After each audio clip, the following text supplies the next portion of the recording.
दोस्तों आज हम इस वीडियो के अंदर पास्ट कंटिन्यूअस टेंस पढ़ने वाले हैं, जिसकी पहचान है हिंदी वाक्यों के अंत में रहा था, रही थी, रहे थे।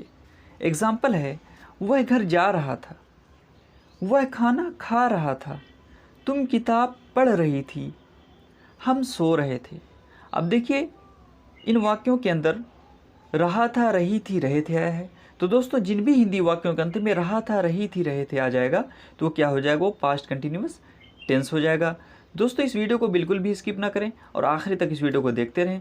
इसकी दोस्तों हेल्पिंग वर्ब है वाज और वर। वाज का जो यूज़ होगा वो थर्ड पर्सन सिंगुलर के साथ होगा, ही, शी, इट और नेम के लिए। और दोस्तों आई के लिए भी वाज का ही यूज़ होगा, ठीक है। और वर का जो यूज़ होगा वो प्लूरल में होगा, यू, वी, दे के लिए, ठीक है। दोस्तों खूब ध्यान से देख लें कि वाज और वर का यूज़ कहाँ कहाँ पर होगा। अब चलते हैं सिंपल सेंटेंस की तरफ, इसके यानी साधारण वाक्य जिसमें प्रश्नवाचक शब्द भी ना लगा हो और ना शब्द भी ना लगा हो। जैसे वह रात में सो रहा था, मैं खाना बना रही थी, हम किताब पढ़ रहे थे, तुम खाना खा रहे थे। अब दोस्तों चलते हैं फार्मूला की तरफ।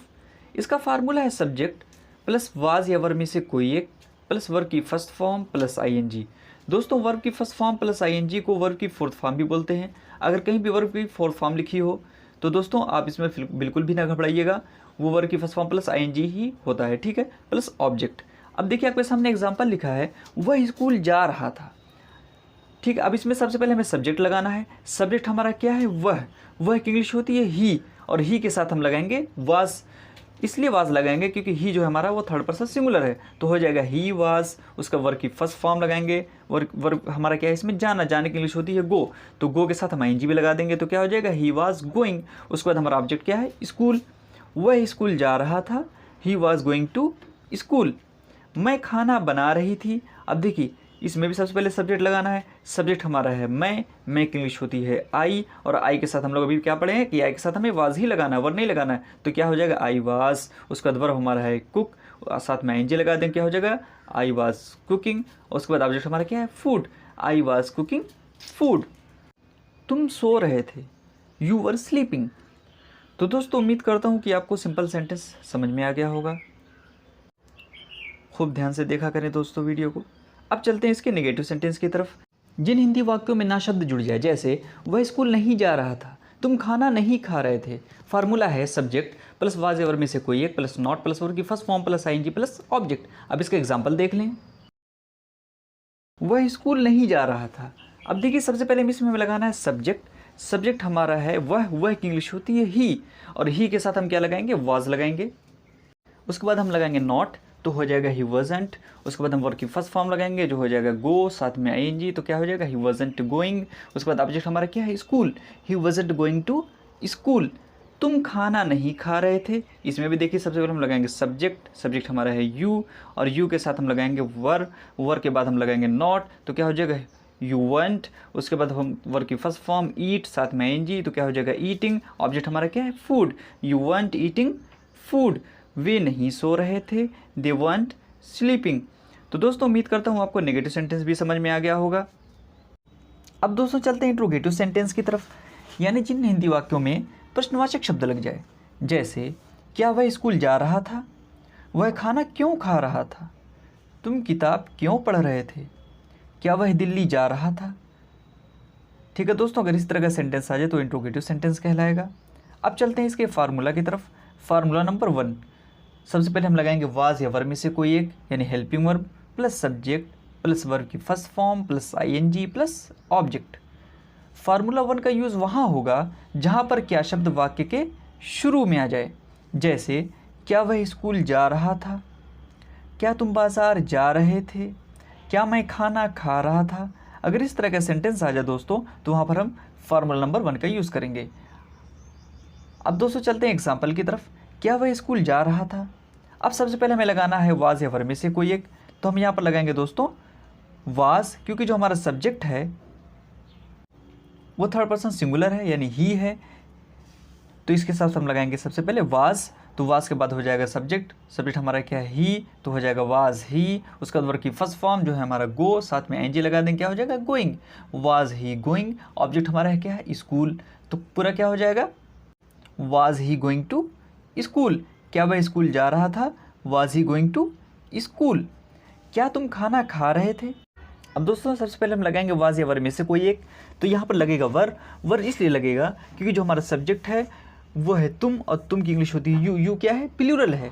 ठीक है दोस्तों, तो यहाँ पर हम लगाएंगे वर के बाद हम लगाएंगे सब्जेक्ट हमारा है यू, तो हो जाएगा वर यू। उसके बाद वर की फर्स्ट फॉर्म जो हमारा है ईट, साथ में ING, तो क्या हो जाएगा? Were you eating. ऑब्जेक्ट हमारा क्या है? फूड, तो पूरा क्या हो जाएगा? Were you eating food. तो दोस्तों उम्मीद करता हूँ आपको फार्मूला नंबर 1 समझ में आ गया होगा। अब चलते हैं इसके फार्मूला नंबर 2 की तरफ। दोस्तों फार्मूला नंबर 2 है question word plus was ever में से कोई एक प्लस सब्जेक्ट प्लस वर्ब की first form plus ING plus object. दोस्तों फार्मूला 2 का यूज़ वहाँ पर होगा जहाँ पर प्रश्नवाचक शब्द वाक्य के बीच में आ जाए। जैसे तुम स्कूल क्यों जा रहे थे? तुम खाना क्यों बना रही थी?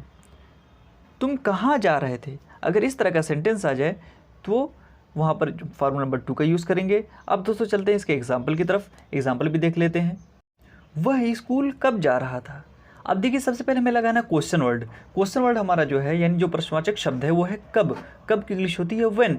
तो सबसे पहले हम लगाएंगे व्हेन, उसके बाद हम वाज या वर में से कोई एक लगाएंगे। जैसा सब्जेक्ट होगा वैसा हेल्पिंग वर्ब लगेगा। तो दोस्तों यहाँ जो हमारा सब्जेक्ट है वो है सिंगुलर, थर्ड पर्सन सिंगुलर है, इसलिए हम लगाएंगे यहाँ पर वाज।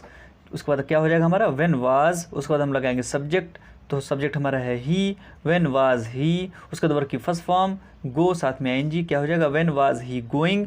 ऑब्जेक्ट हमारा क्या है? स्कूल, तो पूरा क्या हो जाएगा? वह स्कूल कब जा रहा था? When was he going to school. तुम खाना कब बना रही थी? When were you cooking food. तो दोस्तों उम्मीद करता हूँ आपको फार्मूला नंबर 2 भी समझ में आ गया होगा। अब चलते हैं इंट्रोगेटिव नेगेटिव सेंटेंस, यानी जिन हिंदी वाक्यों में प्रश्नवाचक शब्द के साथ साथ ना शब्द भी लग जाए। जैसे क्या आप नहीं पढ़ा रहे थे? क्या वह नहीं सो रहा था? क्या आप बाजार नहीं जा रहे थे? अगर इस तरह का सेंटेंस आ जाए तो क्या होगा? इंट्रोगेटिव नेगेटिव सेंटेंस होगा। अब दोस्तों चलते इसके फार्मूला की तरफ। फार्मूला नंबर 1, सबसे पहले हम लगाएंगे वाज या वर में से कोई एक plus not plus subject plus verb की first form plus ING plus object.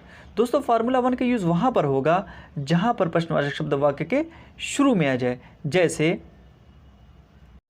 क्या वह स्कूल नहीं जा रहा था? क्या तुम खाना नहीं बना रही थी? क्या हम बाज़ार नहीं जा रहे थे? अगर इस तरह का सेंटेंस आ जाए दोस्तों तो वहाँ पर हम फार्मूला नंबर 1 का यूज़ करेंगे। अब चलते हैं इसके एग्जाम्पल की तरफ। क्या वह स्कूल नहीं जा रहा था? अब देखिए सबसे पहले हमें लगाना वाज या वर में से कोई एक, तो हमारा जैसा सब्जेक्ट होगा वैसे ही हमारा हेल्पिंग वर्ब लगेगा। तो जो हमारा सब्जेक्ट है वह की इंग्लिश होती है ही, और ही क्या है? थर्ड पर्सन सिंगुलर है। तो यहाँ पर हम लगाएंगे वाज के फॉर्म बाद लगाएंगे नॉट, तो क्या हो जाएगा? वजंट। उसके बाद हम सब्जेक्ट लगाएंगे, सब्जेक्ट हमारा है ही, तो क्या हो जाएगा? वजंट ही। उसके बाद वर्ब की फर्स्ट फॉर्म गो हो जाएगा, साथ में ING, तो क्या हो जाएगा? वजंट ही गोइंग। उसके बाद ऑब्जेक्ट हमारा क्या है? स्कूल, तो क्या हो जाएगा पूरा? Wasn't he going to school. क्या वे बाजार नहीं जा रहे थे? Weren't they going to market. तो दोस्तों उम्मीद करता हूँ आपको फार्मूला नंबर 1 भी समझ में आ गया होगा। अब चलते हैं फार्मूला नंबर 2 की तरफ। क्वेश्चन वर्ड प्लस वाज या वर में से कोई एक लगाना है plus not plus subject plus verb की first form plus ING plus object. दोस्तों फार्मूला नंबर 2 का यूज़ वहाँ पर होगा जहाँ पर प्रश्नवाचक शब्द और ना शब्द दोनों वाक्य के बीच में आ जाए। जैसे तुम किताब क्यों नहीं पढ़ रहे थे? तुम बाजार क्यों नहीं जा रहे थे? अगर इस तरह का सेंटेंस आ जाए तो वहाँ पर हम फार्मूला नंबर 2 का यूज़ करेंगे। अब आपके सामने एग्जांपल लिखा है वह स्कूल क्यों नहीं जा रहा था। तो सबसे पहले हमें लगाना है क्वेश्चन वर्ड हमारा क्या है? क्यों की इंग्लिश होती है वाई, तो सबसे पहले हम लगाएंगे वाई। उसके बाद हम वाज या वर में से कोई एक लगाएंगे, तो यहाँ पर लगाएंगे वाज। उसके बाद लगाएंगे हम नॉट, तो हो जाएगा वाई वजंट। उसके बाद हम लगाएंगे सब्जेक्ट जो है हमारा ही, तो हो जाएगा वाई वजंट ही।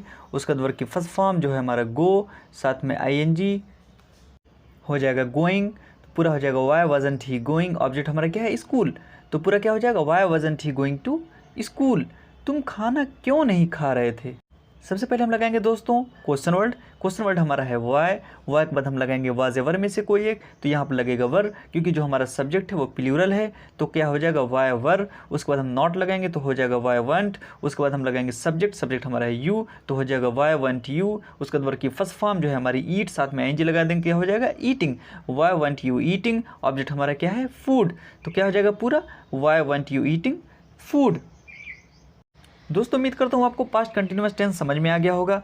अगर दोस्तों आपने हमारे और भी इसके पार्ट्स नहीं देखे हैं तो आप जाके चैनल पे इसके और पार्ट्स भी देख सकते हैं। दोस्तों अगर आपको हमारी वीडियो पसंद आई हो तो हमारे इस वीडियो को लाइक करें, शेयर करें और हमारे चैनल को सब्सक्राइब भी कर लें।